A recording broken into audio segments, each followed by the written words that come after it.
Alright, ladies and gentlemen, welcome to my new video. Today we're gonna talk about how to carry a game if you are ahead based on the bottom lane. If you enjoy my content, make sure to leave a subscribe and the thumbs up for me to be happy. On the following, I'm going to teach you how to carry a game when you are ahead. Now let's pretend that you're doing a really good job in the laning phase. You push in the enemy, you poke them down, they're real low on HP, and you manage to get ahead in the laning phase. Now, the crucial moment happens and you get a solo kill in the bottom lane. You kill the enemy AD carry and the support is real low, so they have to back. What you have to do now is to push the lane completely into the turret and back too. By doing this, the enemy turret will kill your minions. This means that the enemy team will lose experience and gold. If you're playing as support, it's crucial to help your AD carry push, since AD carries do not have the highest pushing potential early on. Now that you have established your gold and item lead, you can play the laning phase more aggressively. For that, you have two options.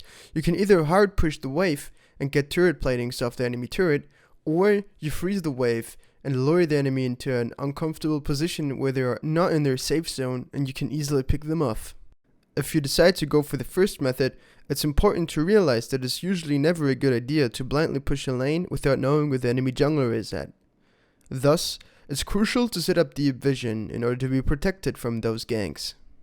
This method also gives you the advantage of having the global objective pressure, which is the dragon. This allows you to push the wave under the enemy turret, team up with your jungler, and go for the dragon, which can be a really strong objective for your team. Note here that before the 14th minute mark, the turrets still have turret platings. This means that the more damage you do to the turret, the more gold you get, which is important since you want to get the most out of your early lead. Therefore, damage the turret as often as you can. The turret plating, however, makes the turret tankier the more damage you deal to it. This means that it can be a good idea to go for the dragon and take the turret at a later point of the game, as long as no other turret of your team is being pressured, so you're not running the risk of losing the first blood turret. Now that you've successfully taken down the dragon and the outer turret, it's time for the next step, map rotation, which means that both the support and the AD carry swap the role with the top laner and move to the top lane in order to get the top lane turret and the herald.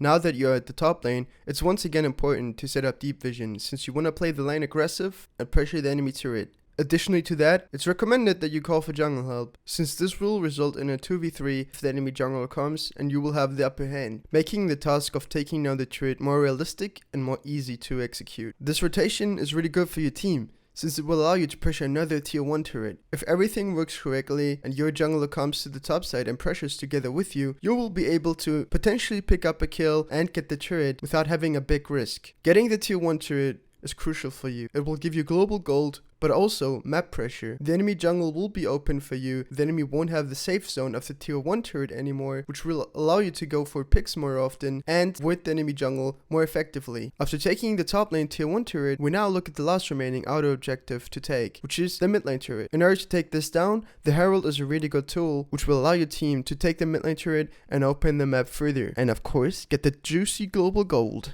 Make sure to pop the herald at a time where the enemy does not expect it the most. This means that it's usually a bad idea to pop the herald when the enemy team is fully grouped under their mid lane turret, since they will just be able to kill it without taking too much damage onto the turret. It's much smarter to wait until somebody shows at the side lane and then use the herald in the middle, group up, and take the turret down. While you channel the herald, make sure that you are not in risk of getting CC'd, since this will interrupt and delete the herald. Now that you've successfully taken down all the outer turrets, you have established a really big lead for your team. Make sure to use the pressure you have to get enemy camps and play for the objectives like Baron and Dragon. From now on, the games become really situational and you have to decide what's best for you and your team. You now know the basics, so make sure to carry your team and get to the Challenger ELO or Grandmaster. That's fine too. Alright guys, thank you so much for watching and see you next time. If you like the content, make sure to subscribe once again and maybe leave a Twitch follow as well, since I kind of like to stream. Yeah, thank you so much. Bye bye. See you next time.